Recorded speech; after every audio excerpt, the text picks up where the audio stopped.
Bapak Ibu, senang sekali bisa berjumpa kembali dengan Anda semua dimanapun Anda berada.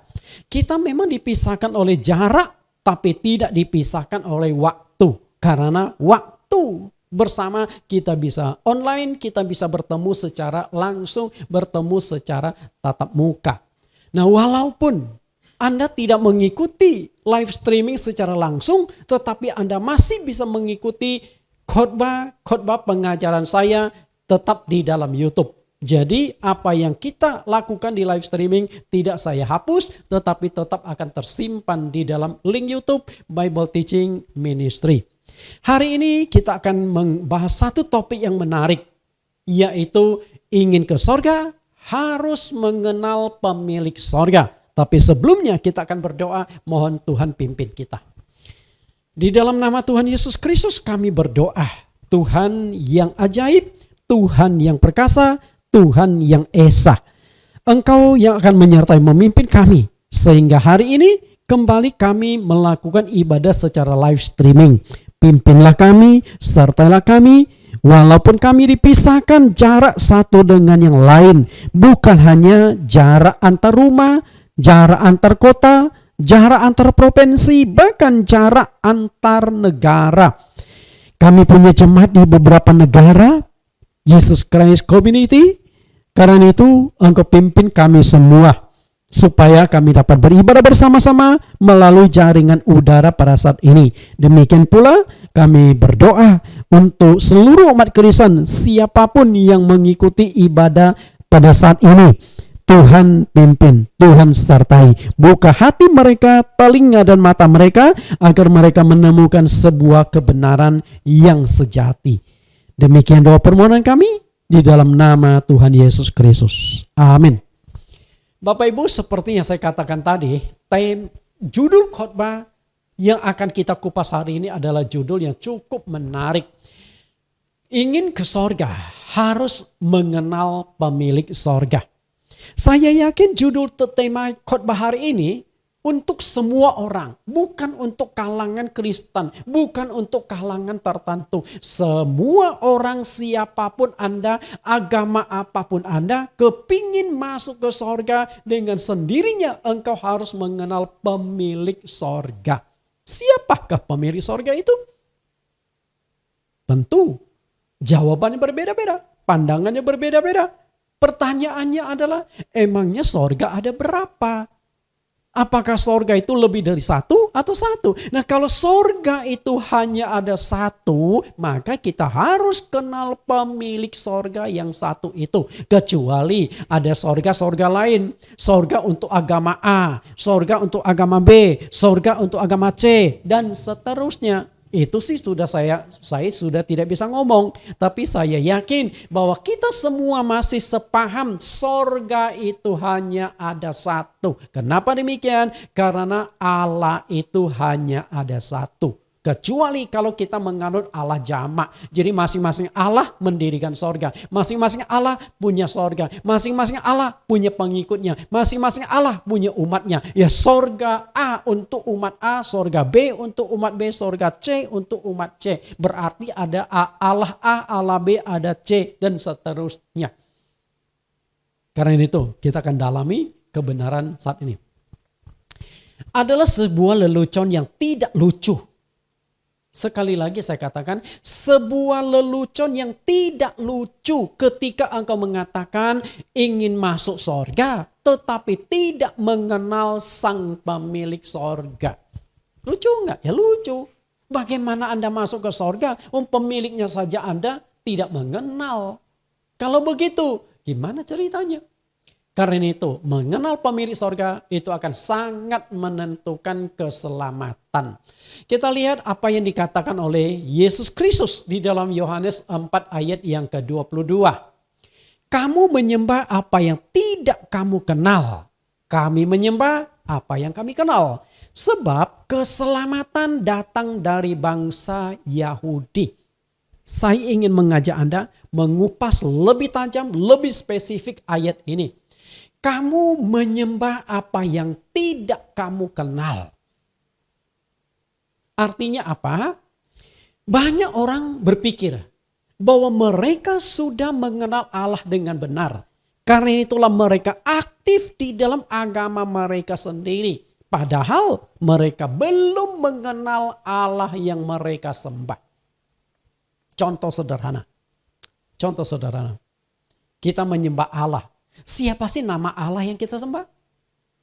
Pasti masing-masing agama akan menyebut nama Allahnya. Permasalahannya adalah apakah Allah punya nama itu banyak? Harus bedakan antara sebutan dengan nama. Allah, Tuhan itu sebutan. Oke? Kakek, nenek, engkong, oma itu sebutan, bukan nama. Saya, pendeta, ayah, suami, dosen, itu bukan nama, sebutan. Nama saya adalah Nathan Jurnawan. Bisa tangkap? Nah, kalau saya Nathan Jurnawan, kecuali saya punya nama alias, ya mungkin akan menuju pada nama orang yang sama. Tapi permasalahan apakah Allah juga pakai nama alias? Tentu tidak. Allah punya nama. Dan nama Allah itu siapa? Bagi orang Kristen mungkin tidak sulit. Nama Allahmu siapa? Tapi ada lagi informasi muncul. Oh Yahweh, Yehova, YHWH. Betulkah itu nama Allah atau masih sebutan? Bapak Ibu, saya tidak masuk ke area sana. Tapi ini mengajak kita berpikir, membuka pikiran Anda. Kalau Anda nama Allah saja Anda belum mengenal, bagaimana Anda mengatakan sudah mengenal Allah? Bagaimana Anda mengatakan sudah mengenal pemilik sorga? Karena itulah yang dikatakan oleh Tuhan Yesus itu adalah satu fakta, kenyataan yang tidak disadari sebagai kenyataan oleh banyak orang. Kenapa saya katakan kenyataan yang tidak disadari? Karena ada banyak orang salah menyembah tapi menyangka mereka sudah mengenal dan sudah benar dalam penyembahan. Karena itulah Amsal Salomo 14 ayat 12. Banyak orang menyangka jalannya lurus tetapi ujungnya menuju maut. Banyak orang menyangka ajarannya benar, agamanya sudah benar. Ternyata ujung-ujungnya menuju maut. Itu hanya prasangka, keyakinan yang tidak ada dasarnya. Kenapa saya katakan banyak orang menyembah Allah tapi tidak mengenal Allah? Ini adalah pengalaman Saulus sendiri. Kisah Rasul 9 ayat 4-5. Ia rebah ke tanah dan kedengaranlah olehnya suatu suara yang berkata kepadanya, Saulus, Saulus, mengapakah engkau menganiaya aku? Saulus, seorang pemimpin agama Yudaisme, agama Yahudi. Dia aktif sekali. Bahkan ketaatan dia dalam menjalankan hukum Taurat tidak bercacat. Padahal menjalankan hukum Taurat itu sangat-sangat sulit. Sulit sekali. Tapi dia bisa menjalankan tanpa cacat. Artinya orang yang satu ini sungguh-sungguh untuk Allah. Kemudian muncullah ajaran Yesus Kristus. Nah, Saulus beranggapan ajaran Yesus itu adalah ajaran sempalan, ajaran menyimpang. Itu hanya sebuah ajaran yang berdiri bukan dari Tuhan. Karena itu Saulus merasa agama yang dari Tuhan itu adalah agama Yahudi atau Yudaisme. Itu agama yang didirikan Tuhan. Berarti munculnya ajaran Yesus akan bersaing dengan agama yang didirikan Tuhan, agama Yudaisme. Dia khawatir jangan sampai ajaran Yesus mulai membumi, yang ini malahan tergencet. Nggak mungkin ini dari Allah, itu juga dari Allah. Jadi Saulus ini termasuk orang yang fanatik, tapi bukan sembarang fanatik, fanatik buta. Menganggap selain agama Yahudi, yang lain itu sesat. Selain agama Yahudi, maka yang lain itu bukan dari Tuhan. Saking fanatiknya. Karena itulah dia berusaha menangkap pengikut Yesus, memenjarakan pengikut Yesus, menyiksa, bahkan membunuh orang-orang Kristen. Karena dia terjebak pada fanatis buta. Akhirnya sampai suatu hari, dia mendapatkan surat dari Mahkamah Agama. Surat kuasa. Nah, Mahkamah Agama itu bukan kelompok sembarangan. Mereka itulah yang memvonis sehingga Yesus dijatuhi hukuman disalibkan. Itu Mahkamah Agama. Dia dapat surat tuh. Lalu mulai pergi ke Damsyik untuk menangkap, menyiksa, memenjarakan, dan membunuh orang-orang Kristen yang ada di kota Damsyik. Di tengah perjalanan itulah Yesus Kristus menampakkan diri kepada Saulus dengan sinarnya sangat terang. Kemudian terdengar suara, Saulus, Saulus, mengapa engkau menganiaya aku? Lalu bagaimana feedback Saulus? Ayat yang 5, siapakah engkau Tuhan? Jadi Saulus aktif menyembah Allah, tapi tidak mengenal Allah yang dia sembah. Akhirnya Yesus berkata, akulah Yesus yang kau aniaya itu.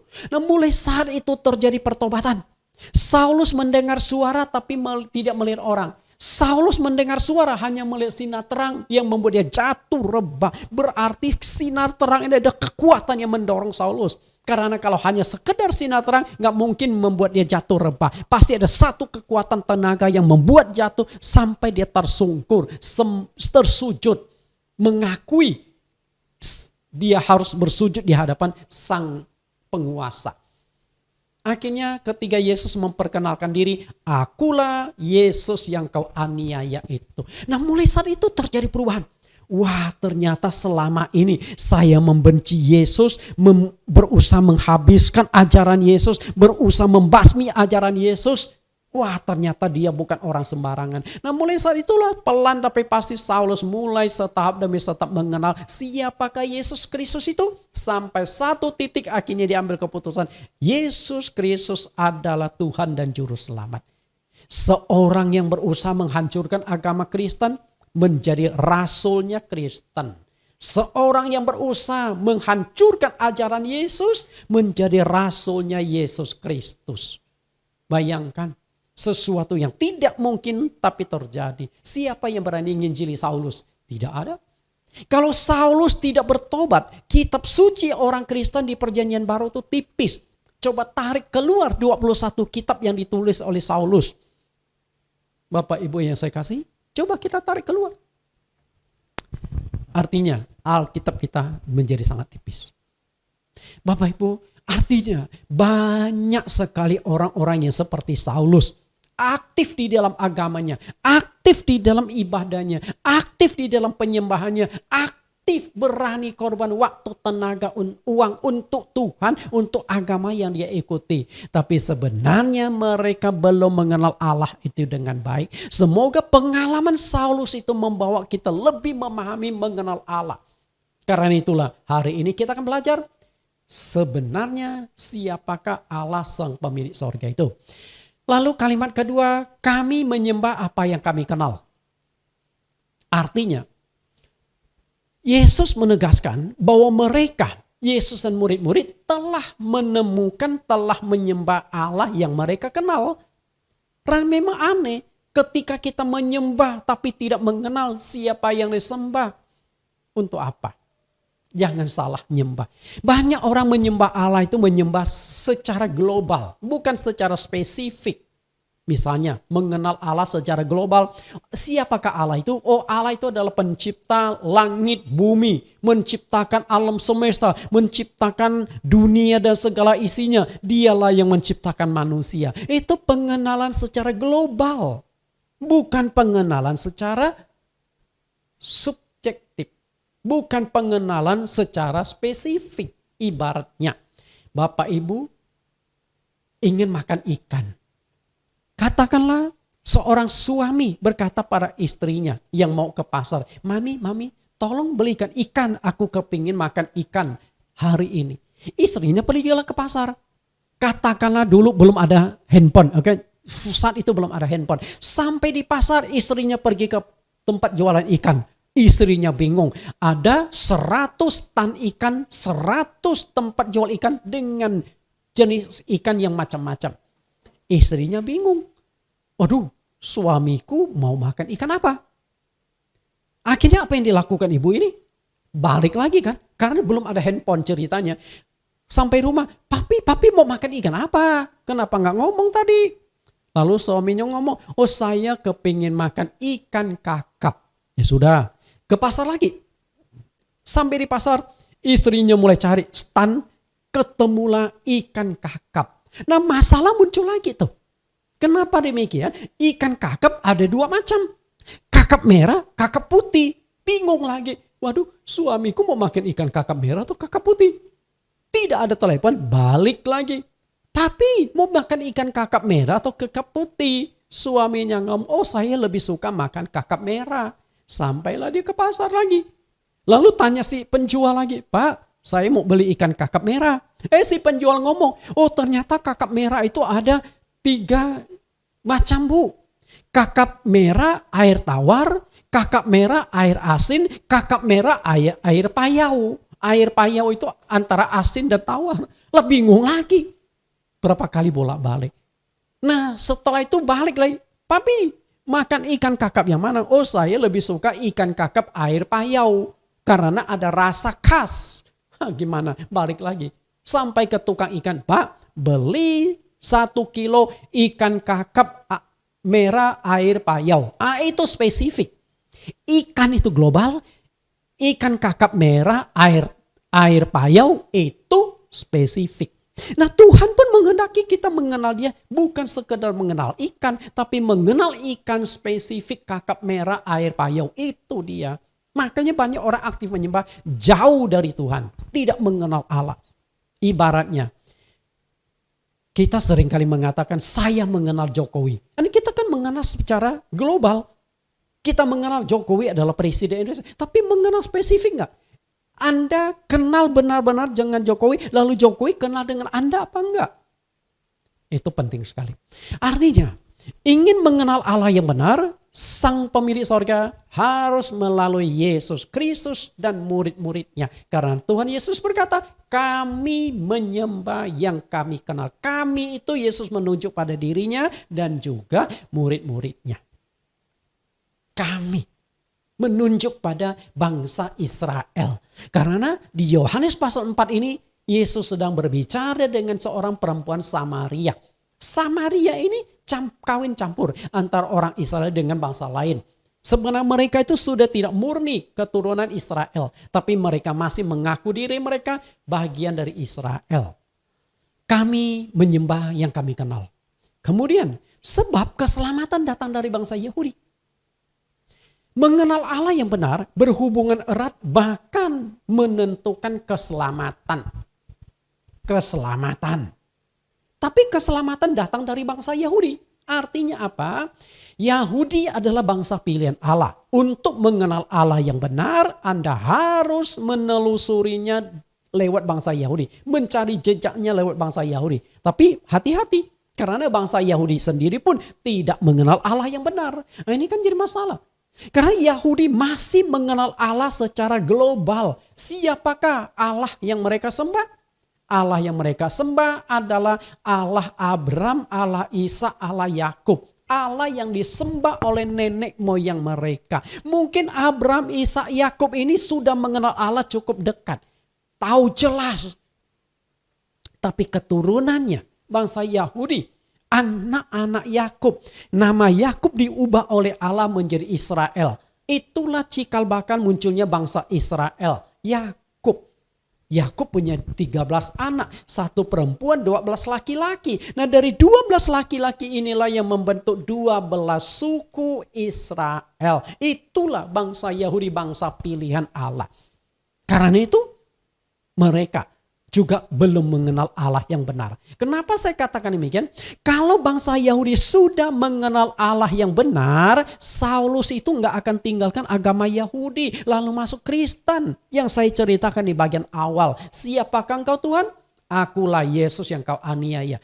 Karena itulah bangsa Israel sekalipun bangsa pilihan mengenal Allah itu belum spesifik. Mengenal Allah itu masih di dalam batasan global. Mengenal secara luas. Karena itulah Saulus tinggalkan agama Yahudi memeluk agama Kristen. Karena dia ingin mengenal Allah lebih spesifik lagi. Karena pengenalan kepada Allah sangat menentukan keselamatan. Karena itu mengenal pemilik sorga sangat penting. Karena mengenal pemilik sorga menentukan keselamatan bagi kita. Perhatikan kembali perkataan Tuhan Yesus di Yohanes 4 ayat 22. Kalimat di atas. Kamu menyembah apa yang tidak kamu kenal ini, saya ingin lebih titik beratkan lagi. Masalah keyakinan penduduk di bumi saat ini dihuni 8,5 miliar jiwa. Dari 8,5 miliar ini terbagi menjadi 3 kelompok keyakinan yang berbeda-beda. Keyakinan yang pertama adalah ateis. Orang-orang ateis. Orang ateis punya keyakinan enggak? Mungkin Anda berkata, oh orang ateis enggak punya keyakinan. Mereka tidak percaya Tuhan. Anda salah. Orang ateis itu punya keyakinan. Lalu keyakinan apa? Percaya diri sendiri. Enggak. Kalau yang namanya percaya diri sendiri, semua orang juga bisa percaya diri. Emang kalau kita percaya diri kita sendiri, berarti kita orang ateis. Orang yang tidak percaya diri identik dengan orang yang rendah diri. Harus bedakan rendah diri dengan rendah hati. Rendah diri itu tidak baik. Tidak baik rendah diri. Tapi rendah hati baik. Nah, orang yang percaya diri adalah orang yang tidak rendah diri. Dia percaya diri, punya kemampuan, tapi belum tentu dia tidak percaya Tuhan. Nah, orang ateis punya keyakinan. Keyakinan orang ateis adalah Allah itu tidak ada. Itu keyakinan. Bisa tangkap? Allah tidak ada, itu keyakinan. Beda dengan kita yang teis, artinya Allah itu ada. Hanya dibalik ateis dan teis. Teis itu adalah Allah. Sedangkan ateis tidak Allah, tidak percaya adanya Allah. Kemudian kelompok kedua, Allah jamak. Allah jamak adalah mereka yang menganggap Allah itu banyak. Kalau Allah itu banyak berarti banyak sorga dong. Sorga A, sorga B, sorga C, sorga D, sampai sorga Z. Allah A, Allah B, Allah C, sampai Allah Z. Dan masing-masing Allah ada sorganya. Sorga A, Allah A punya sorga A. Allah B punya sorga B. Masuk akal nggak pemikiran demikian? Emangnya dunia ada berapa? Berarti ada dunia A, dunia B, dunia C. Bumi A, bumi C, bumi D dan seterusnya. Kan pemahaman yang ngawur. Filsafat yang ngawur. Kalau langit bumi hanya ada satu. Sang pencipta hanya ada satu. Yang menciptakan manusia hanya ada satu. 8,5 miliar hanya ada satu pencipta.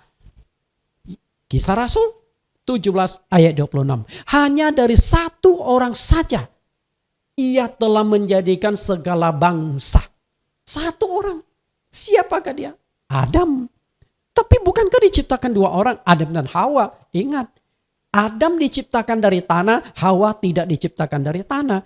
Dari mana Hawa diciptakan? Dari tulang rusuk Adam. Artinya hanya dari satu orang. Hawa tercipta dari Adam. Nah, dari kedua sepasang suami istri berkembang biak ribuan tahun sampai akhirnya 8,5 miliar manusia saat ini. Lalu kelompok ketiga, penyembah Allah tunggal. Allah itu Esa. Hanya ada 3 agama di dunia yang di dalam ajarannya menekankan bahwa Allah itu Esa, Allah itu satu-satunya. Agama pertama Yudaisme atau Yahudi. Agama kedua Kristen yang tergabung dalam Kristen Katolik dan Kristen Protestan. Dan agama ketiga agama Islam atau Muslim. Yang lain tidak begitu jelas. Nah, itulah 3 pembagian ini. Nah, karena ketika engkau ingin masuk surga, pemilik surganya Anda kenal apa enggak? Masalahnya kan di sana, betul? Jika Anda tidak mengenal Allah, sang pemilik surga, bagaimana Anda bisa yakin masuk surga? Apakah Anda punya koneksi orang dalam? Siapa tahu Anda punya koneksi orang dalam surga. Lalu, hey bro, gue kepengen masuk surga, tolong ya, bantu. Emang bisa? Bapak Ibu yang saya kasih. Siap koneksi mana? Siapa yang bisa membantu Anda? Emang surga ada di mana? Kalau Anda punya koneksi orang dalam, siapa? Saya juga kepingin tahu siapa saya bisa nebeng koneksinya. Bapak Ibu yang saya kasih, cobalah berpikir secara logis dan pikiran kita dibukakan. Lalu siapakah pemilik surga itu? Okay. Siapakah pemilik surga itu? Apakah penduduk bumi sudah mengenal pemilik surga? Nah, saya akan bongkar siapakah pemilik surga melalui pengajaran hari ini. Lihat Yohanes 14 ayat 1-6. Kita akan menemukan pemilik sorga dari Yohanes 14 ayat 1 sampai 6. Kita pelajari pelan-pelan. Yohanes 14 ayat 1 sampai 6.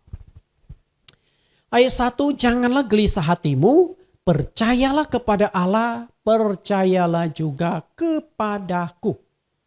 Perhatikan baik-baik. Janganlah gelisah dan gentar hatimu. Janganlah gelisah hatimu. Enggak usah khawatir. Aku memberi jaminan. Yang perlu engkau lakukan, percayalah kepada Allah, percayalah juga kepadaku. Perhatikan penekanan Tuhan Yesus di kalimat bawahnya. Percaya kepada Allah, percaya kepadaku. Percaya kepada Allah. Semua agama di dunia ini percaya kepada Allah. Tadi saya sudah ungkapkan ada 3 kelompok manusia. Semuanya itu kalau kita mau ciutkan lagi hanya 2 kelompok. Ateis dan teis. Percaya kepada Allah dan yang tidak percaya kepada Allah. Nah, yang percaya kepada Allah terbagi lagi menjadi agama penyembah Allah jamak dan agama penyembah Allah tunggal atau Allah Esa. Hanya itu saja pembagiannya. Bapak Ibu, itu saja. Nah, percaya kepada Allah. Semua agama percaya kepada Allah walaupun pemahaman tentang Allah itu berbeda-beda. Agama A memahami Allah itu begini. Agama B memahami Allah begitu. Agama C memahami Allah itu begini dan begitu. Berbeda-beda. Salahkah itu? Kita sulit katakan salah atau benar. Tadi kan saya sudah katakan banyak agama, banyak orang mengenal Allah secara global. Bukan mengenal secara spesifik. Kalau mengenal secara spesifik mestinya punya persamaan. Agama A pemahaman tentang Allah adalah ini. Agama B ternyata ini. Agama C ternyata ini. Ibaratnya tuh begini. 2 kali 5 adalah 10. Oke? 2 kali 5 10. Anda gak bisa kutak-katik lagi. Mungkin Anda berkata, Pak, kalau saya ubah gimana? Ubah apa? 5 tambah 5 juga 10. Kan saya maunya kali. 5 kali 5, 10. Betul? Itu salah satu contohnya. Kemudian percaya Allah saja tidak cukup, tapi harus percaya juga kepada Yesus.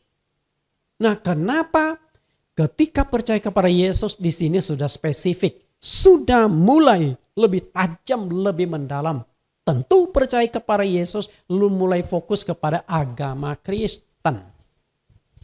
Memang ada agama tertentu yang mengajarkan tentang Yesus. Tapi pemahaman mereka tentang Yesus kan masih agak bias.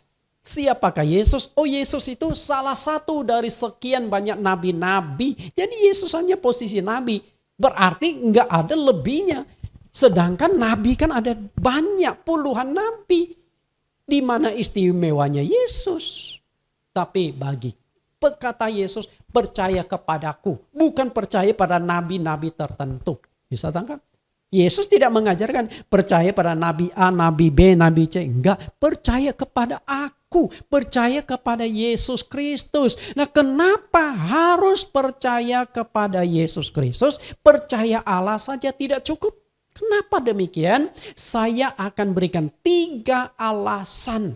Mengapa percaya kepada Allah saja tidak cukup, tapi tetap harus percaya kepada Yesus Kristus dalam koneksi sorga. Artinya, kalau engkau ingin masuk ke sorga, engkau harus percaya kepada Yesus Kristus. Kenapa demikian? Kita lihat jawabannya. Saya akan berikan 3 alasan. Perhatikan ayat selanjutnya di ayat 2 sampai ayat yang ke-6. Kita lihat alasan yang pertama. Lihat ayat 2 sampai ayat yang ketiga. Di rumah Bapakku banyak tempat tinggal. Jika tidak demikian, tentu aku mengatakannya kepadamu. Sebab aku pergi ke situ untuk menyediakan tempat bagimu. Ayat 3. Dan apabila aku telah pergi ke situ dan telah menyediakan tempat bagimu, aku akan datang kembali dan membawa kamu ke tempatku. Supaya di tempat di mana aku berada, kamu pun berada. Perhatikan kalimat yang saya cetak warna merah. Saya cetak warna merah. Setelah itu kita tarik sebuah kesimpulan dari ayat 2 sampai ayat yang ketiga untuk memahami sang pemilik sorga. Semua agama dan kepercayaan menawarkan sorga melalui nabi atau pendiri agama masing-masing. Agama mana yang tidak menawarkan sorga? Semua agama yang percaya kepada Allah, maka mereka juga percaya adanya sorga dan neraka. Lalu berusaha menuntun umat mereka jangan masuk ke neraka. Karena semua agama itu sepakat bahwa neraka itu tempat siksaan, neraka itu tempat hukuman, neraka itu tempat yang menyakitkan. Lalu mereka membangun sebuah konsep bagaimana supaya engkau bisa masuk ke sorga. Menawarkan sorga lewat nabinya, lewat rasulnya, lewat pendiri agamanya, lewat tokoh-tokoh agamanya, lewat aktivis-aktivis agamanya. Semua agama menawarkan sorga. Karena semua agama percaya ada sorga. Tapi posisi Yesus di mana? Posisi Yesus itu bukan hanya menawarkan sorga, tapi dialah yang menciptakan sorga. Jelas nggak? Perhatikan kalimat yang saya cetak merah. Sebab aku pergi ke sono, pergi ke situ, pergi ke sorga, menyediakan tempat bagimu. Bisa tangkap? Aku telah pergi ke situ dan telah menyediakan tempat bagimu, aku akan datang kembali. Jadi 2 kali Yesus tekankan. Aku pergi ke situ, aku menyediakan tempat bagimu. Jadi Yesus itu bukan jual sorga. Yesus bukan nawarkan sorga. Tapi Yesuslah yang menciptakan sorga. Wah, luar biasa. Setelah saya baca ayat ini, saya imani 100%. Saya bertobat total bahwa untuk masuk sorga, saya harus percaya kepada Yesus Kristus. Karena tidak ada satu pun nabi, rasul, tokoh agama, pendiri agama, aktivis agama yang berani dan pernah berkata, aku pergi ke sana menyediakan tempat untuk kamu. Tidak pernah ada. Karena para rasul, para nabi tahu mereka bukan pemilik sorga. Mereka hanya menawarkan sorga. Tapi Yesus bukan hanya menawarkan sorga. Tapi dia berkata, aku pergi ke sorga. Aku pergi ke situ menyediakan tempat bagimu.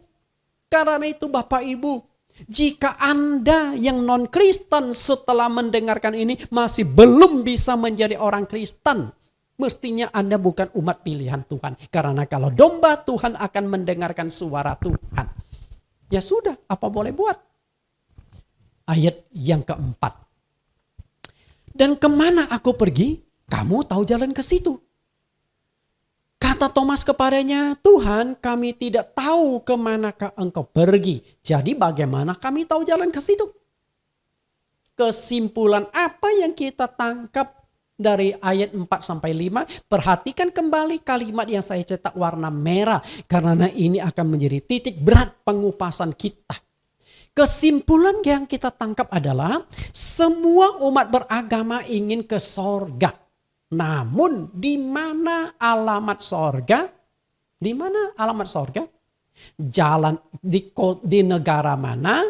Di kota apa? Di jalan apa? Nomor berapa? RT RW-nya berapa? Kan di bumi semua tempat itu pasti ada alamat. Kalau tidak, bagaimana tukang pos mengirimkan surat Anda? Semua tempat itu ada alamat, ada lokasinya. Kita bersyukur dengan teknologi ciptaan manusia. Sudah ada yang namanya Google Map atau Waze. Ketika saya ingin pergi ke satu kota, misalnya kota Surabaya. Saya belum pernah ke kota Surabaya, saya tidak tahu jalannya, tidak tahu alamat ini. Tidak masalah, tinggal saya dapatkan alamatnya, lalu saya masukkan ke dalam Google Map. Setelah saya klik oke, tinggal saya start. Walaupun 10 jam, 15 jam bawa mobil dengan pelan. Kiri kanan, belok kiri, belok kanan, putar balik. Ikuti saja akan sampai ke lokasi yang dituju di Surabaya. Ini teknologi manusia. Kan luar biasa tuh. Lalu ke sorga. Mau pakai Google Map mana? Coba saja Anda kutip Google Map. Sorga. Muncul memang Google Map, tapi jalan apa? Jalan sorga. Jalan sorga ada di mana? Ternyata ada di gang jalan tertentu, jalan sorga. Padahal itu jalan. Penghuni di sana ternyata bukan penghuni sorga, masih masyarakat biasa. Karena itu bagaimana Anda mau ke sana? Siapa yang tahu jalan ke sorga? Nabi mana, rasul mana yang tahu jalan ke sorga? Lalu ada pendeta yang dikatakan naik turun sorga. Pendeta mana yang tahu persis sorga itu? Kadang-kadang kita juga terjebak dengan lagu sekolah minggu. Ketika berkata sorga, kita tunjuk ke atas. Neraka kita tunjuk ke bawah. Betulkah sorga di atas, neraka di bawah? Bapak Ibu, coba gunakan logika lebih jelas. Kebenaran Alkitab dipandu dengan pengetahuan. Ilmu pengetahuan. Ilmiah. Alkitab mengatakan bumi digantung dalam kehampaan. Artinya ketika Anda pakai pesawat ulang-alik naik sampai kemana? Keluar angkasa. Dari luar angkasa itu Anda bisa melihat bumi bulat. Atau Anda bor, bumi yang Anda injak sana ini bor pakai bor raksasa. Tembusin sampai ribuan kilometer, ratusan ribu kilometer. Ujungnya apa? Luar angkasa juga. Ke atas luar angkasa, ke bawah luar angkasa, ke samping luar angkasa. Bumi itu bulat. Digantung di dalam kehampaan, ruang hampa. Hanya berputar karena medan magnet, rotasi, gaya gravitasi bumi. Sorga ada di mana? Langit, bumi, sorga ada di mana? Satu-satunya yang tahu jalan ke sorga adalah yang datang dari sorga. Anda setuju enggak? Yang tahu jalan ke sorga adalah yang datang dari sorga. Rasul mana, nabi mana, tokoh dan pendiri agama yang datang dari sorga? Mana? Enggak ada. Semua nabi, semua rasul, tidak ada satupun yang datang dari sorga. Satu-satunya yang datang dari sorga adalah Yesus Kristus. Kita lihat Yohanes 16 ayat 28. Aku datang dari Bapa. Perhatikan, aku datang dari Bapa. Bapa ini berbicara dari Allah. Aku datang dari Allah. Allah itu ada di mana? Ada di sorga. Aku datang dari sorga dan aku datang ke dunia. Artinya Yesus dari sorga datang ke dunia. Dan aku meninggalkan dunia pula, pergi kepada Bapa. Dan itu terbukti. Terbukti Yesus datang dari sorga, lahir ke bumi. Setelah tugasnya di bumi selesai, dia kembali ke sorga. Menyediakan tempat bagi kita. Clean and clear. Sudah sangat jelas. Luar biasa Bapak Ibu. Satu kali ada seorang pendeta. Pendeta ini ditugaskan sebuah kampung kecil di kota Malang. Nah, untuk sampai ke sana, pagi-pagi pendeta bangun. Lalu beli tiket kereta api. Sampai naik kereta api setelah beberapa jam sampailah di kota Malang. Dari kota Malang kemudian dia mau tuju ke satu kampung kecil, naik angkutan umum. Sampailah di terminal. Kemudian naik Gojek sampailah di kampung itu. Setelah sampai di kampung dia kaget. Karena di dalam tas yang dibawa oleh pendeta ada sepucuk surat yang sangat penting dari sinodenya yang harus dikirimkan hari itu. Tapi sekarang sudah ada di kampung. Apa yang harus dilakukan? Dalam kebingungan pendeta kemudian mulai cari. Kebetulan ada seorang anak remaja lewat. Dik sini. Dek, di sini ada kantor pos enggak? Si adik ini berkata, oh ada om ada. Oh di mana? Om jalan saja lurus ini. Sampai ketemu perempatan, Om jangan lewat. Om jangan belok kiri, lurus saja. Perempatan itu. Jalan ketemu pertigaan, Om belok ke kiri. Jalan 100 meter. Nah di sana ada pohon manggis, ada satu jalan di samping pohon manggis. Nah lewat, ikuti jalan itu. Tidak jauh dari sana Om akan ketemu dengan kantor pos kecil di kampung ini. Oh terima kasih Dek. Ya biasalah pendeta ketemu orang kan ingin memberitakan Injil. Dek kamu tahu gak Om ini siapa? Si anak itu lihat sebentar lalu geleng-geleng kepala. Enggak Om. Ya memang baru kenal. Oh, saya ini pendeta. Kalau pendeta itu ingin memberitakan Injil, kamu kepingin ke sorga enggak, Dek? Si adik ini angguk-angguk. Ya, kepingin ke sorga suatu hari, Om. Nah, kalau mau ke sorga, engkau harus ikut pengajaran Om. Karena Om tahu jalan ke sorga. Lalu si adik remaja ini ngomong apa? Enggak, aku enggak percaya, Om. Loh, kok enggak percaya? Pendeta kan menuntun orang ke sorga. Lah, Om, jalan kantor pos aja Om nanya saya, jalan kantor pos aja Om tidak tahu, apalagi jalan ke sorga. Setelah itu adik tinggalkan si Om yang bengong sendiri, pendeta bengong sendiri. Pendeta juga nggak tahu jalan. Pendeta juga mengajarkan sorga, tapi pendeta tidak tahu jalan ke sorga itu ada di mana. Satu-satunya tahu jalan ke sorga adalah yang datang dari sorga. Siapakah dia? Yesus Kristus. Karena itu di dalam ayat yang ke-6 Yesus katakan, akulah jalan, kebenaran dan hidup. Tidak seorang pun yang datang kepada Bapa kalau tidak melalui aku. Finish sudah. Tanpa melalui aku engkau tidak akan sampai ke sorga. Tanpa melalui aku engkau tidak akan bisa sampai kepada Bapa atau Allah yang ada di sorga. Selesai. Sudah tidak ada jalan lain. Karena itu Bapak Ibu, Anda mau percaya atau tidak perkataan Yesus Kristus, perkataan Nabi Isa, itu terserah Anda menilai. Tapi saya hanya mengutipkan kembali perkataan Yesus bahwa dialah satu-satunya jalan menuju ke sorga. Jika Anda meyakini Allah itu hanya ada satu yang kita sebut sebagai Allah yang Maha Esa, maka Allah yang Maha Esa itu hanya akan kirimkan satu juru selamat ke dunia untuk menyelamatkan seluruh penduduk bumi. Kalau Allah itu satu, maka Allah akan kirimkan satu juru selamat. Kalau Allah lebih dari satu, mungkin masing-masing Allah akan mengirimkan satu juru selamat ke penduduk bumi. Tapi bersyukurlah, kita hanya percaya ada satu Allah. Nah, kalau Allah itu hanya ada satu, maka satu juga juru selamat, satu pengantara antara Allah dengan manusia, yaitu manusia Kristus Yesus. 1 Timotius 2 ayat 5. Karena Allah itu Esa, dan Esa pula dia yang menjadi pengantara antara Allah dan manusia, yaitu manusia Kristus Yesus. Sudah tidak ada jalan lain. Makanya Yesus katakan, akulah jalan, kebenaran, dan hidup. Tidak seorang pun yang datang kepada Allah Bapa kalau tidak melalui aku. Karena Yesus itulah satu-satunya pengantara, satu-satunya penghubung, satu-satunya nabi yang bisa menjembatani kita dengan Allah, yang bisa menuntun kita ke sorga, karena dialah yang menyediakan tempat di sorga. Kisah Rasul 10 ayat 34 sampai 36. Lalu mulailah Petrus berbicara, katanya, sesungguhnya aku telah mengerti bahwa Allah tidak membedakan orang.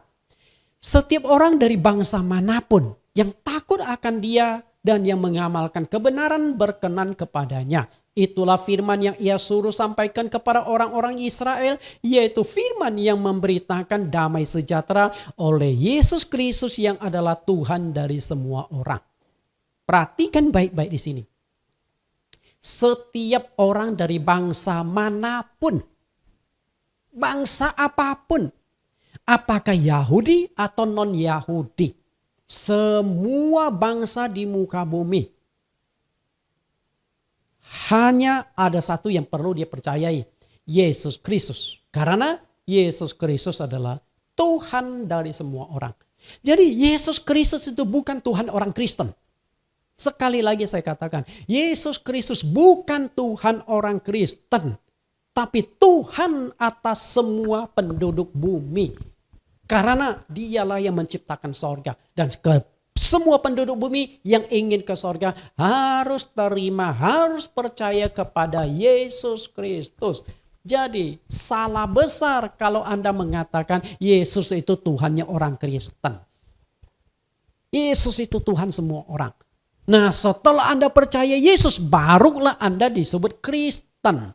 Karena Kristen itu sudah spesifik mereka yang menyembah, yang percaya kepada Kristus. Dari kata Kristus kemudian dialihkan menjadi Kristen.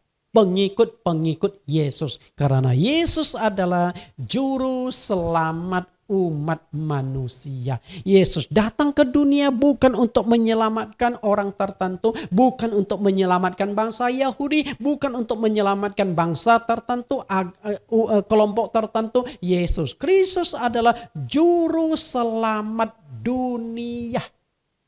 Satu-satunya juru selamat yang diutus oleh Allah. Yesus Kristus adalah juru selamat tunggal.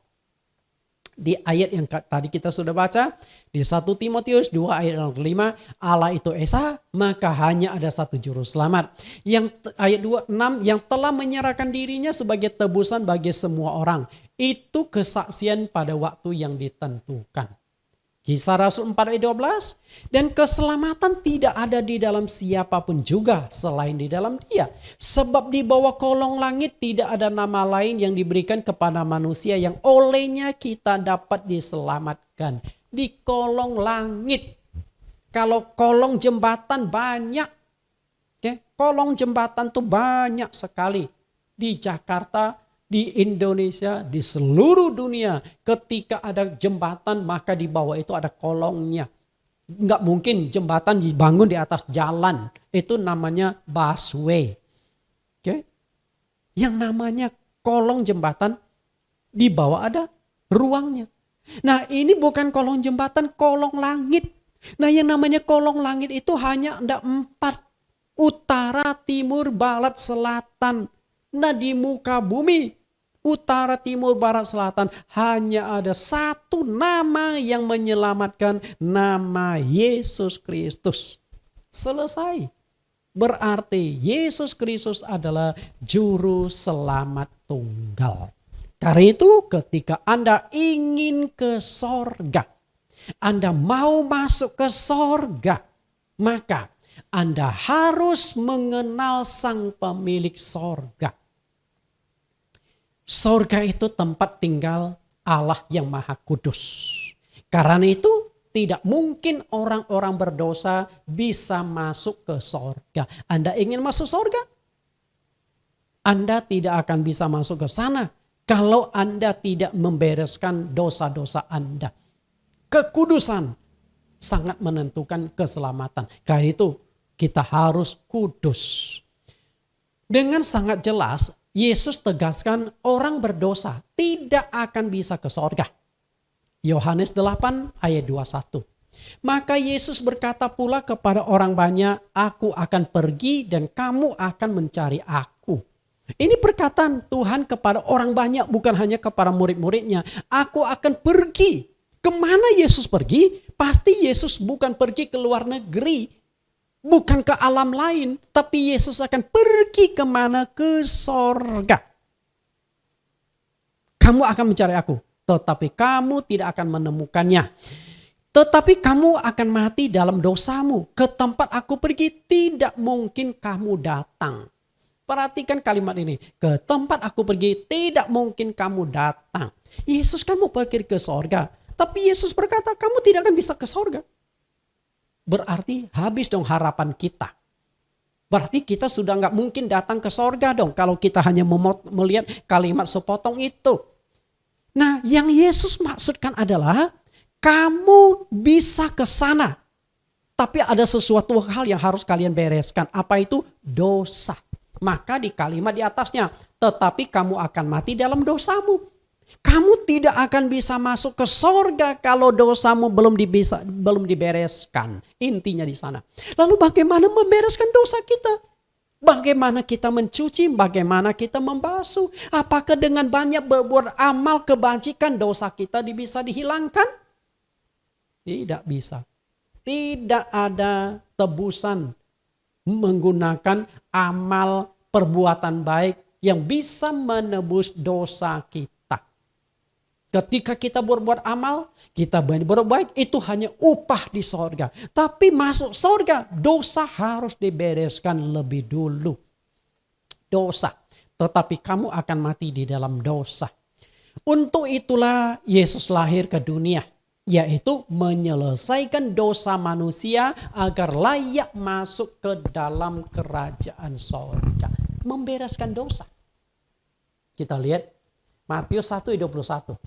Ia akan melahirkan anak laki-laki dan engkau akan menamakan dia Yesus. Karena dialah yang akan menyelamatkan umatnya dari dosa mereka. Perhatikan, menyelamatkan umatnya dari dosa mereka. Itulah tujuan utama Yesus lahir ke dunia. Untuk apa Yesus lahir? Membereskan dosa, menyelesaikan dosa.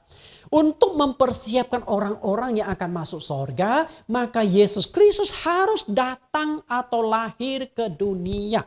Jadi Yesus sudah datang dari sorga ke dunia, maka dia yang tahu jalan ke sorga. Mengapa demikian? Untuk apa Yesus lahir? Mengapa Yesus harus lahir untuk menyelesaikan dosa manusia? Karena di dalam menyelesaikan dosa dibutuhkan satu unsur yang sangat penting, yaitu darah. D-A-R-A-H. Darah. Saya tulis warna merah seperti warna darah. Satu-satunya yang bisa menyelesaikan dosa manusia harus ada darah. Sebenarnya itu dari awal manusia diciptakan, manusia jatuh dalam dosa, Allah sudah mulai memperkenalkan darah. Ketika Adam dan Hawa berbuat dosa, jatuh dalam dosa, Allah sudah mulai memperkenalkan darah pada waktu itu. Dari mana kita tahu? Di dalam Kejadian pasal 3 yang menceritakan Adam dan Hawa jatuh dalam dosa, tidak ada kata dosa. Perhatikan, tidak ada kata dosa di Kejadian pasal 3. Tapi mereka sudah punya dosa. Kenapa? Karena di 1 Yohanes pasal 3 ayat yang keempat, dosa adalah pelanggaran hukum Allah. Jadi setiap orang yang melanggar hukum Allah berbuat dosa. Nah, Adam dan Hawa melanggar hukum Allah. Melanggar perintah Allah, memakan buah pengetahuan baik dan jahat yang dilarang oleh Tuhan. Maka mereka berdosa. Tapi tidak ada kata dosa di Kejadian pasal 3.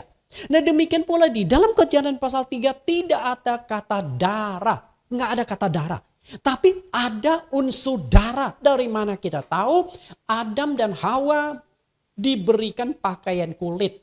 Tidak mungkin bisa mendapatkan pakaian kulit kalau tidak membunuh hewannya. Ketika hewannya dibunuh, maka ada darah yang ditumpahkan. Jadi dari hewan yang dibunuh, yang ditumpahkan darah itu dapatkan pakaian kulit. Dan pakaian kulit itulah yang dikenakan kepada Adam dan Hawa. Nah, dari sanalah cikal bakal darah itu mulai di zaman Taurat dipakai untuk penebusan dosa. Korban bakaran, korban sembelihan, korban penghapus dosa, korban penebus salah. Semua korban-korban, ada 5 macam korban yang dicatatkan di dalam Imamat pasal yang pertama sampai pasal yang ke-7. 5 macam korban selalu mengandalkan darah binatang. Karena itu di dalam Ibrani dikatakan tanpa penumpahan darah tidak ada pengampunan dosa. Ibrani 9 ayat 22. Dan hampir segala sesuatu disucikan menurut hukum Taurat dengan darah. Dan tanpa penumpahan darah tidak ada pengampunan dosa. Artinya dosa kita hanya bisa dibereskan ketika ada darah yang ditumpahkan. Menjadi persoalan bagi kita sekarang, darah siapa yang bisa dipakai untuk menebus dosa? Darah siapa? Semua umat manusia punya dosa. Siapa yang bisa dipakai?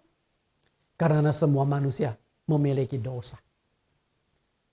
Senang tidak senang, terima atau tidak terima, semua manusia yang pernah hidup di dunia punya dosa.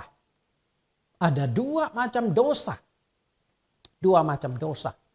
Dosa yang pertama adalah dosa turunan. Dosa turunan adalah dosa yang bersumber dari nenek moyang kita Adam dan Hawa. Roma 5 ayat 12 sampai 14, pasal 323, Mazmur 51 ayat 5 sampai 7. Dosa turunan. Ketika seorang ada di dalam kandungan seorang ibu, dia sudah punya dosa. Itu disebut dosa turunan. Bagaimana mungkin di dalam rahim seorang ibu dia bisa berbuat dosa? Tidak mungkin. Hanya kemungkinan adalah dosa turunan. Lalu yang kedua, dosa pribadi. Semua orang yang berbuat kejahatan itu adalah dosa. Sebab kejahatan itu adalah dosa. Nah, siapa yang bebas dari dua macam dosa? Semua manusia tanpa kecuali. Apakah dia seorang nabi, seorang rasul, tokoh agama, pendiri agama, rohaniwan, semuanya punya dua macam dosa. Dosa turunan dan dosa pribadi. Dosa turunan. Selain menciptakan Adam dan Hawa, Allah tidak menciptakan manusia yang lain lagi. 8,5 miliar manusia saat ini bersumber dari Adam dan Hawa. Dicatatkan di Kisah Rasul pasal 17 ayat yang ke-26. Dari satu orang dia telah menjadikan segala bangsa. Lalu dosa pribadi. Siapa yang bebas dari dosa pribadi? Sesempurna apapun seorang manusia, pasti perkataannya bisa salah. Betul? Perbuatannya, perkataannya, tokoh-tokoh agama, nabi-nabi bisa salah mengajar. Ketika seorang nabi maki orang, itu sudah dosa. Ketika seorang nabi iri hati, itu sudah dosa. Jadi siapa yang bebas dari dosa? Semua manusia punya dosa. Nah, dosa, menyelesaikan dosa ibarat itu membayar hutang. Bapak Ibu lihat animasi di sini. Seorang lagi memikul dolar.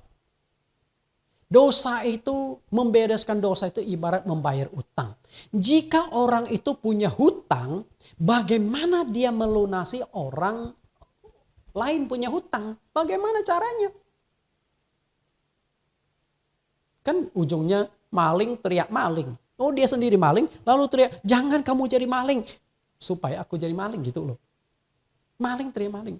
Orang berdosa, bagaimana mungkin yang bisa melunasi utang orang lain adalah orang yang tidak punya beban hutang dan memiliki uang. Tidak punya utang, bahkan dia punya banyak kekayaan. Dan dengan catatan itu bukan orang pelit. Ada orang yang tidak punya utang, banyak uang, pelit. Nah itu juga gak ada gunanya. Dia gak akan keluarkan duit dia untuk menebus atau membayar utang Anda. Nah yang dibutuhkan adalah orang yang tidak punya hutang, orang yang punya banyak kekayaan, dan orang yang rela memberikan kekayaan. Baru utang Anda bisa dibereskan. Kalau Anda punya utang, lalu curhat kepada orang yang punya utang. Dia berkata apa? Bro, nasib lu dengan gua sama. Selesai. Orang punya utang, bagaimana membayar utang orang lain? Lunasilah utang dia sendiri dulu kalau dia punya duit, betul? Nah dosa itu seperti ini. Hutang itu ibarat dosa. Hutang itu ibarat dosa. Nah bagaimana mungkin orang yang punya dosa menyelesaikan dosa orang lain? Masuk akal? Nggak masuk akal. Artinya semua nabi, rasul, tokoh agama, rohaniawan, aktivis semuanya punya dosa. Karena itu tidak ada satupun nabi maupun rasul yang bisa menebus dosa. Yang darahnya bisa dipakai menyelesaikan dosa. Tidak bisa. Satu-satunya solusi bagaimana? Harus cari yang tidak punya dosa. Lalu bagaimana kita cari orang yang tidak punya dosa? Tidak ada satupun manusia yang lahir tanpa dosa. Dengan kata lain, tidak ada satupun yang lahir ke dunia tanpa melalui hubungan fisik antara ayah dan ibunya. Intinya di sana. Satu-satunya yang tidak punya cacat, noda, dan dosa adalah Allah. Karena itulah Allah disebut Maha Kudus, Maha Suci, tidak ada cacat noda. Allah yang Maha Kudus. Yesaya 5 ayat 16. Tetapi Tuhan semesta alam akan ternyata Maha tinggi dalam keadilannya. Dan Allah yang Maha Kudus akan menyatakan kekudusannya dalam kebenarannya. Satu-satunya yang bisa disebut sebagai Maha Kudus adalah Allah. Allah yang Maha Kudus. Karena apa? Allah itu kudus, tidak punya cacat noda. Karena itu yang bisa menyelesaikan dosa kita adalah Allah yang Maha Kudus. Tapi tadi kan saya sudah katakan, Bahwa untuk menyelesaikan dosa dibutuhkan darah. Nah, masalah muncul lagi. Kenapa? Karena Allah itu roh. Allah itu tidak punya darah, Allah itu tidak punya daging. Roh bagaimana punya darah dan daging? Roh itu seperti malaikat, roh itu seperti setan-setan. Makhluk roh. Tidak punya darah, tidak punya daging. Nah, bagaimana caranya supaya Allah memiliki darah untuk menyelesaikan dosa manusia? Caranya bagaimana? Maka satu-satunya cara yang ditempuh oleh Allah adalah dia lahir ke dunia. Ya, lahir ke dunia. Sehingga melalui kelahirannya, maka Allah menjadi manusia, Allah sudah punya darah. Jadi siapakah yang saya maksudkan di sini? Tidak lain Yesus Kristus. Karena itu Anda perlu tahu, Yesus Kristus adalah Allah yang menjadi manusia. Ini sebuah rahasia besar. Tapi sayang, rahasia besar yang sudah diungkapkan 2000 tahun yang lampau, tetap orang tidak mau percaya, tetap orang tidak mengerti. Sayang sekali. 1 Timotius pasal yang ketiga ayat 16. Dan sesungguhnya agunglah rahasia ibadah kita. Perhatikan kata rahasia. Artinya sesuatu yang sudah disingkapkan. Dia yang telah menyatakan dirinya dalam rupa manusia dibenarkan dalam roh. Dia yang dimaksudkan di sini itu siapa? Allah, Yesus Kristus yang menyatakan dirinya dalam rupa manusia. Allah menyatakan diri dalam rupa manusia, dalam rupa Yesus Kristus. Dibenarkan dalam roh. Karena apa? Yesus lahir dari kuasa Roh Kudus. Yang menampakkan dirinya kepada malaikat-malaikat, diberitakan di antara bangsa-bangsa yang tidak mengenal Allah. Diberitakan di bangsa-bangsa yang tidak mengenal Allah. Supaya melalui Yesus Kristus orang-orang mengenal Allah. Yang dipercayai di dalam dunia diangkat dalam kemuliaan. Begitu indahnya Paulus melukiskan rahasia yang satu ini. Tentang Yesus Kristus yang menjadi manusia. Nah, kita lihat bagaimana proses Allah menjadi manusia. Matius 1 ayat 18-19. Kelahiran Yesus Kristus adalah seperti berikut. Pada waktu Maria ibunya bertunangan dengan Yusuf, ternyata ia mengandung dari Roh Kudus sebelum mereka hidup sebagai suami istri. Karena Yusuf suaminya seorang yang tulus hati dan tidak mau mencemarkan nama istrinya di muka umum, ia bermaksud menceraikannya secara diam-diam. Perhatikan bagaimana Maria mengandung. Kalau semua nabi, rasul, tokoh agama bisa lahir ke dunia melalui hubungan badan ayah dan ibunya. Persetubuhan ayah dan ibunya, lahirlah dia. Tapi Yesus tidak demikian. Maria mengandung dari Roh Kudus. Roh Kudus itu apa? Tadi saya sudah katakan Allah itu adalah roh dan Allah itu adalah kudus. Jadi sebenarnya Roh Kudus itu adalah roh Allah yang kudus. Cuman orang tidak suka kepanjangan Roh Allah yang kudus lalu dipangkas menjadi Roh Kudus. Jadi Roh Kudus sebenarnya roh Allah yang kudus karena Allah adalah roh. Jadi roh Allah masuk turun ke dalam rahim Maria. Lalu Roh Kudus itu dikandung 9 bulan, lahirlah Roh Kudus itu dalam bentuk daging yang kita sebut sebagai Yesus Kristus. Dia lahir ke dunia.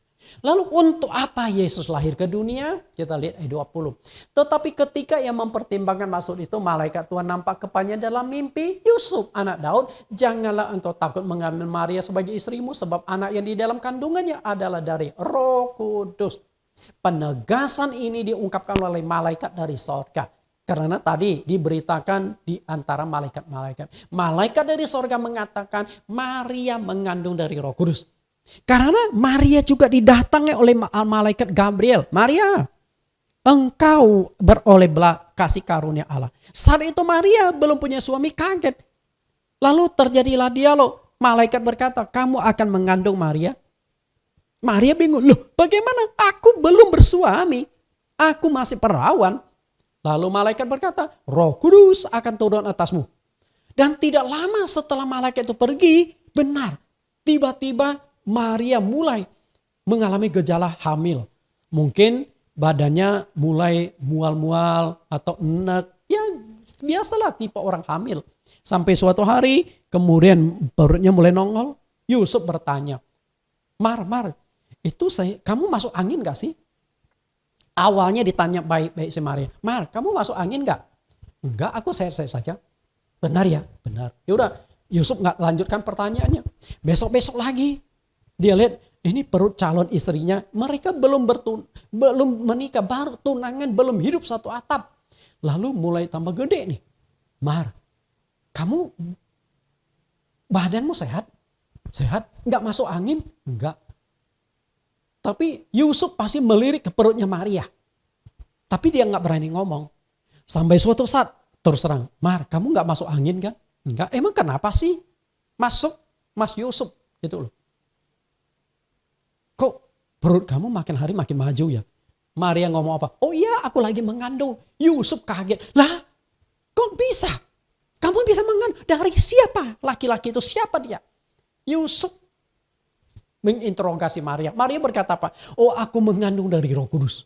Roh Kudus turun masuk ke dalam rahimku. Malaikat yang beritahu ke saya dan aku benar-benar hamil. Dan apakah Yusuf bisa terima? Yusuf bisa terima enggak kenyataan itu? Tidak bisa. Kenapa demikian? Apakah Yusuf orang jahat? Bahkan Yusuf punya rencana menceraikan Maria secara diam-diam. Apakah Yusuf orang jahat? Enggak. Di dalam ayat 19 dikatakan Yusuf seorang yang tulus hati. Tulus hati. Kalau tulus hati kenapa enggak menerima Maria? Kenapa mau ceraikan Maria? Karena Yusuf orang yang menjaga kekudusan. Maka kembali lagi bicara kekudusan itu penting. Yusuf itu menjaga kekudusan. Dia terlalu menggunakan logika. Menurut Yusuf tidak mungkin Maria itu bisa hamil kalau tidak tidur dengan laki-laki lain. Aku sudah tanya, dia tetap menolak. Ya sudahlah, kalau dia nggak mau mengaku ya sudahlah, kita pisah saja. Saya akan ceraikan kau diam-diam. Ya hiduplah, kembalilah dengan orang yang menghamili engkau. Itu pemikiran Yusuf. Dan untunglah malaikat datang kepada Yusuf di tengah malam dalam mimpi. Yusuf, jangan takut mengambil Maria sebagai istrimu. Karena anak yang di dalam kandungannya dari Roh Kudus. Yusuf kaget sekali. Waduh, ternyata benar ya. Ya udah, dia terima Maria sebagai istrinya. Bawa pulang, hidup bersama. Tapi hebatnya, ini laki-laki Yusuf ini luar biasa. Maria sudah dibawa pulang. Dan dia tidak berhubungan badan dengan Maria. Sampai Maria mengandung melahirkan Yesus Kristus. Setelah Yesus lahir, Maria sudah selesai melewati masa bersalinnya. Baru mereka hidup sebagai suami istri. Melakukan kontak fisik sebagai suami istri. Dan akhirnya Yesus punya adik-adik. Yakobus lah, Yudas lah. Itu adik-adik Yesus dari rahim Maria. Jadi Yesus ini, Maria itu gak perawan selamanya. Jadi setelah melahirkan Yesus, Maria itu punya anak. Anak hasil dari Yusuf. Bapak Ibu yang saya kasihi. Kita lihat. Yusuf ini seorang yang kudus. Padahal Maria sudah di samping dia. Dia gak berhubungan badan. Hebat sekali. Makanya orang yang masuk ke sorga seharusnya orang yang kudus juga. Lihat tujuan Yesus lahir ke dunia yang sudah saya ungkapkan di ayat tadi. Ia akan melahirkan anak laki-laki dan engkau akan menamakan dia Yesus. Karena dialah yang akan menyelamatkan umatnya dari dosa mereka. Tujuan Yesus lahir ke dunia adalah ini. Menyelesaikan dosa manusia. Oke, menyelesaikan dosa. Hanya lewat kelahiranlah Allah baru punya darah untuk menyelesaikan dosa manusia. Jadi sudah jelas kan? Siapakah Allah itu? Siapakah Yesus itu? Yesus Kristus adalah Allah yang inkarnasi menjadi manusia. Harus bedakan inkarnasi dengan reinkarnasi. Reinkarnasi itu satu ajaran di agama tertentu. Re artinya putar. Lahir ulang, lahir ulang. Kalau in itu hanya dari luar masuk. Nah Allah di dalam dunia roh masuk ke dalam dunia. Inkarnasi. Lihat Yohanes 1:1. Pada mulanya adalah firman. Firman itu bersama-sama dengan Allah. Dan firman itu adalah Allah. Perhatikan firman itu adalah Allah. Kemudian ayat 14. Firman itu telah menjadi manusia dan diam di antara kita. Dan kita telah melihat kemuliaannya, itu kemuliaan yang diberikannya sebagai anak tunggal Bapa, penuh kasih karunia dan kebenaran. Perhatikan ayat 1 dan ayat 14, kalimat terakhir dan kalimat pertama. Firman itu adalah Allah dan firman itu telah menjadi manusia. Artinya apa? Allah menjadi manusia. Bagaimana proses Allah menjadi manusia? Melalui kelahiran. Karena itu Yesus Kristus adalah Allah yang menjadi manusia. Sekarang Allah sudah punya darah. Darah yang kudus, darah yang tidak punya cacat. Nah, darah Yesus Kristus adalah darah Allah, itulah yang menyelesaikan dosa manusia. Karena itu di atas kayu salib Yesus disalibkan menumpahkan darah. Darah Yesus Kristus itu adalah darah yang menyuci dosa manusia. Darah yang membersihkan dosa manusia. Kalau engkau belum mendapatkan darah Yesus Kristus, dosamu belum disucikan. Setelah melalui kematiannya di atas kayu salib, Yesus menyelesaikan dosa. Karena itu di atas kayu salib, kata terakhir yang Yesus ucapkan sebelum meninggal adalah sudah selesai. Artinya tugas Yesus di dunia sudah selesai. Bisa tangkap sampai sini? Tugas Yesus di dunia 3,5 tahun sudah selesai. Dia sudah mempersiapkan jalan keselamatan. Tinggal Anda mau percaya atau tidak. Dia sudah menumpahkan darahnya. Darah inilah yang akan menembus dosa kita. Yang penting kita percaya enggak dengan kuasa darah Yesus Kristus. Kalau Anda tidak mau percaya, ya sudah. Darah menyelesaikan dosa. Sudah selesai. Setelah sudah selesai, dia kembali ke sorga. Kita lihat. Setelah tugas menyiapkan jalan keselamatan itu di bumi selesai, Yesus terangkat kembali ke sorga. Dan naik lagi ke sorga. Kenapa demikian? Karena dia datang dari sorga. Setelah tugasnya di dunia selesai, dia kembali ke sorga. Nanti setelah itu baru dia kirimkan Roh Kudus. Maka yang bekerja zaman sekarang itu adalah Roh Kudus. Roh Kudus itu apa? Rohnya Tuhan Yesus sendiri. Kita lihat Yesus terangkat ke sorga. Yesus terangkat ke sorga disaksikan oleh banyak orang. Kisah Rasul 1 ayat 9. Sesudah ia mengatakan demikian, terangkatlah ia disaksikan oleh mereka. Dan awan menutupnya dari pandangan mereka. Maka kembalilah rasul-rasul itu ke Yerusalem dari bukit yang disebut Bukit Zaitun. Yang hanya seperjalanan sabat jauhnya dari Yerusalem. Setelah mereka tiba di kota, naiklah mereka ke ruang atas tempat mereka menumpang. Mereka itulah Petrus dan Yohanes, Yakobus dan Andreas, Filipus dan Thomas, Bartolomeus dan Matius, Yakobus bin Alfeus dan Simon orang Zelot dan Yudas bin Yakobus. 14. Mereka semua bertekun dengan sehati dalam doa bersama-sama dengan beberapa perempuan serta Maria ibu Yesus dan dengan saudara-saudara Yesus. Jadi waktu Yesus terangkat ke sorga. Okay? Pelan-pelan terangkat ke sorga. Tinggi-tinggi semakin kecil sampai awan menutupi pandangan mereka hilang. Okay? Ini disaksikan banyak orang. 12 murid hadir di sana. Banyak perempuan-perempuan hadir di sana. Ada Maria ibu Yesus dan ada saudara-saudara Yesus sendiri. Perhatikan. Nah inilah anak dari Yusuf dan Maria. Itu saudara-saudara Yesus. Bisa tangkap sampai sini Bapak Ibu? Banyak yang melihat ke sorga. Karena itu Yesus ke sorga. Dan kenaikan Yesus ke sorga bukan hanya disaksikan oleh banyak orang. Tapi juga ditegaskan oleh malaikat. Malaikat dari sorga menjadi saksi kenaikan Yesus. Kita lihat ayat 10-nya. Kisah Rasul 1 ayat 10. Ketika mereka sedang menatap ke langit waktu ia naik, tiba-tiba berdiri 2 orang yang berpakaian putih dekat mereka. Walaupun di sini tidak dikatakan malaikat, kita bisa tafsirkan itu malaikat. Kenapa? Karena 2 orang dan berpakaian putih. Mungkin Anda berkata, hanya kebetulan 2 orang berpakaian putih. Kita bisa lihat pembicaraan kedua orang ini. 11, dan mereka berkata, hai orang-orang Galilea, mengapa kamu berdiri melihat ke langit? Yesus ini yang terangkat ke sorga meninggalkan kamu akan datang kembali dengan cara yang sama seperti kamu melihat dia naik ke sorga. Kalau bukan malaikat, bagaimana dia tahu? Okay. 2 orang ini jelas tidak pernah dilihat oleh murid-murid Yesus sebelumnya. Tahu-tahu datang. Hei orang Galilea, apa sih yang kalian lihat?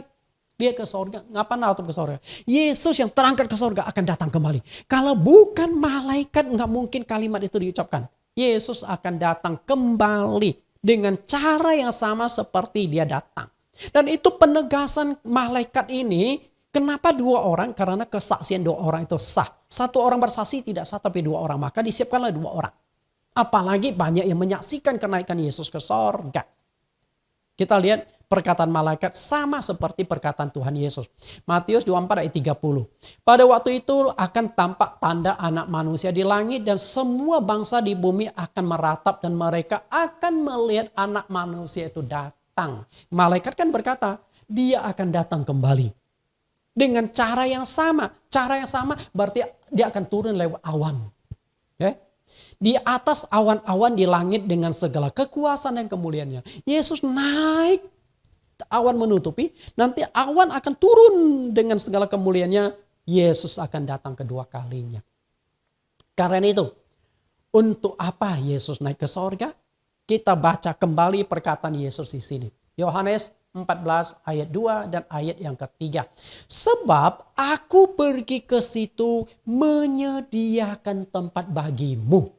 Jelas gak? Untuk apa Yesus ke sorga? Menyediakan tempat bagi kita. Lalu dia tegaskan, aku akan datang kembali dan membawa kamu ke tempatku. Supaya di tempat di mana aku berada, kamu pun berada. Jadi sudah jelas sekali, kalau engkau ingin ke sorga, harus percaya kepada Yesus Kristus. Karena dia pemilik sorga, dia yang menciptakan sorga. Masalahnya adalah, sudah percaya Yesus belum? Kenapa Anda tidak percaya? Karena Anda belum mengenal Yesus itu siapa. Menciptakan dunia dengan segala isinya, Allah membutuhkan 6 hari. Hari pertama ciptakan apa? Hari kedua ciptakan apa? Hari ketiga ciptakan apa? Hari ke-6 menciptakan manusia. Tapi untuk menciptakan sorga, Yesus sudah 2000 tahun. Karena Yesus sudah berkata tadi, Yohanes pasal 14 ayat 2-3. Setelah aku pergi ke situ dan setelah menyediakan tempat bagimu, aku akan datang kembali. Kenapa Yesus belum datang kembali? Kata setelah itu penting. Setelah menyediakan tempat yang disediakan Tuhan kita belum selesai. Bisa tangkap sampai sini Bapak Ibu? Menciptakan dunia saja hanya 6 hari. Bahkan dunia begitu banyak tempat-tempat wisata, tempat indah, tempat menakjubkan yang belum kita kunjungi di bumi. Lalu di sorga, kita akan tinggal selama-lamanya di sorga. Kalau sampai di sorga masih ada rasa bosan, kok bosan ya? Mau kemana lagi? Mau kembali ke bumi, bumi sudah hangus, sudah hancur. Maka Tuhan harus mendesain sorga sangat indah, sangat mulia, sangat menakjubkan dan tidak akan ada sesuatu yang bosan. Karena ada yang baru lagi, yang baru lagi. Karena itulah kenapa di Alkitab sedikit sekali menceritakan tentang kerajaan sorga. Tentang sorga itu seperti apa. Sedikit sekali ayatnya. Kenapa demikian? Karena kalau diceritakan pun Anda nggak bisa nangkap. Karena belum pernah melihat, belum pernah mendengar. Maka tidak heran Paulus katakan di 1 Korintus 2 ayat 9. Tetapi seperti yang ada tertulis. Apa yang tidak pernah dilihat oleh mata, yang tidak pernah didengar oleh telinga, dan yang tidak pernah timbul dalam hati manusia. Semua yang disediakan Allah untuk mereka yang mengasihi dia. Itu dia. Jadi di sorga. Banyak hal yang belum pernah kita lihat di bumi. Banyak lagu-lagu, suara-suara musik atau suara apapun yang belum pernah kita dengar di dunia. Tapi sangat menguatkan jiwa kita yang belum pernah timbul dalam hati. Bagaimana timbul dalam hati? Wong kita belum pernah lihat, belum pernah dengar. Kalau timbul dalam hati misalnya, saya kepingin jalan ke Israel. Karena saya pernah ke Israel. Wah enak ya bisa naik gunung Nebo, gunung Sinai. Jalan di situs-situs bersejarah di Israel. Saya kepingin ke Israel. Kepingin itu ada karena saya sudah pernah lihat ke sana. Atau saya pernah mendengar, oh Israel itu begini loh. Walaupun saya belum pernah ke Israel, saya kepingin ke sana karena sudah pernah mendengar. Tapi sorga. Belum pernah lihat, belum pernah dengar, belum punya keinginan. Itu disediakan Allah untuk kita. Betapa dahsyat, mewah, mulia, agungnya sorga itu. Semua itu disediakan bagi orang yang kepingin ke sorga. Dengan satu syarat, mau ke sorga harus mengenal pemilik sorga. Karena itu sentralnya itu ada pada diri Yesus Kristus. Karena dia yang lahir ke dunia menebus dosa manusia. Yesus lahir ke dunia menyelesaikan dosa manusia. Setelah itu dia naik ke sorga, menyediakan tempat bagi kita. Setelah itu dia akan turun ke bumi lagi, sekali lagi untuk menjemput kita naik ke sorga. Hanya satu yang perlu Anda lakukan, percaya dan taat. Kita lihat ayat yang terakhir ini. Yohanes 3:36. Barang siapa percaya kepada anak, ia beroleh hidup yang kekal.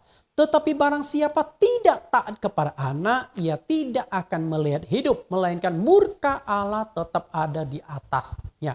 Perhatikan dua kata yang penting untuk masuk ke sorga. Percaya dan taat kepada anak. Kalau engkau percaya kepada Yesus Kristus, percaya saja tidak cukup. Karena Yesus berkata, bukan setiap orang yang berseru kepadaku Tuhan, Tuhan akan masuk ke dalam kerajaan sorga. Melainkan dia yang melakukan kehendak Bapakku yang di sorga. Percaya dan taat. Melakukan kehendak Bapa itu adalah ketaatan. Berseru karena kita percaya kepada dia. Jadi percaya kepada Yesus dan taat melakukan perintah-perintah dari Tuhan Yesus. Dengan cara ini Anda akan bisa masuk sorga. Kita lihat kesimpulan kita pada hari ini. Kesimpulannya, percaya kepada Yesus Kristus dan taat pada firman Tuhan, engkau akan masuk ke dalam kerajaan sorga. Sederhana sekali. Tuhan tidak akan mempersulit orang yang rindu masuk sorga. Percayalah kepada Yesus Kristus. Taati perintah-perintah dalam Alkitab. Dengan jalan demikian, iman dan ketaatan akan membawa engkau ke sorga. Tuhan Yesus memberkati. Kita berdoa. Di dalam nama Tuhan Yesus Kristus kami berdoa. Terima kasih Tuhan. Hari ini Tuhan memberikan penjelasan kepada kami begitu gamblang, begitu jelas. Kepingin ke sorga harus mengenal pemilik sorga. Hari ini kami dibukakan pemilik sorga ternyata Yesus Kristus. Engkaulah satu-satunya Allah. Engkaulah Allah yang inkarnasi menjadi manusia. Engkaulah Allah yang datang dilahirkan memiliki darah untuk menebus dosa, kematian di atas kayu salib, dan engkau naik ke sorga. Hari ini kami sebagai pengikut-Mu, hari ini kami yang percaya kepada engkau, menantikan kedatangan engkau yang kedua kalinya. Kami percaya suatu saat nanti engkau akan datang. Kami tidak tahu apakah kami masih hidup ataukah kami sudah meninggalkan dunia ini. Tapi kami percaya akan firman-Mu. Engkau akan datang kedua kalinya. Dan engkau akan membawa kami ke sorga. Yang telah mati akan dibangkitkan. Yang masih hidup akan diubah supaya bisa diangkat ke sorga. Semoga kebenaran yang sudah dikupas pada hari ini bisa diteruskan oleh umat Kristen di seluruh dunia, oleh hamba-hamba Tuhan menjadi media untuk penginjilan. Supaya siapapun yang menonton YouTube khotbah satu ini, mereka hatinya dibuka, pikiran dibuka, telinga dan mata dibuka untuk mengenal Sang pemilik sorga tidak lain Yesus Kristus. Agar hati mereka dibuka menerima Yesus Kristus. Inilah media penginjilan internet yang bisa kami pakai untuk memenangkan jiwa. Kami bisa terobos ke hati semua orang. Bisa menembus kepada orang yang tidak mungkin menerima Injil. Tapi khotbah ini Tuhan urapi, Roh Kudus bekerja melalui khotbah hari ini untuk memenangkan jiwa-jiwa baru agar semakin banyak mengenal Engkau sebagai Tuhan dan Juru Selamat. Dan Engkau juga pakai siapapun anak-anak-Mu di seluruh Indonesia, seluruh dunia, umat-Mu yang mendengarkan khotbah ini, mereka akan share, akan bagikan lagi kepada teman, kepada family, kepada siapapun yang ingin mereka menangkan. Terima kasih Tuhan. Demikian doa permohonan kami di dalam nama Yesus Kristus. Amin. Bapak Ibu, kita akan mengikuti khotbah pengajaran minggu depan dengan topik-topik lebih menarik lagi.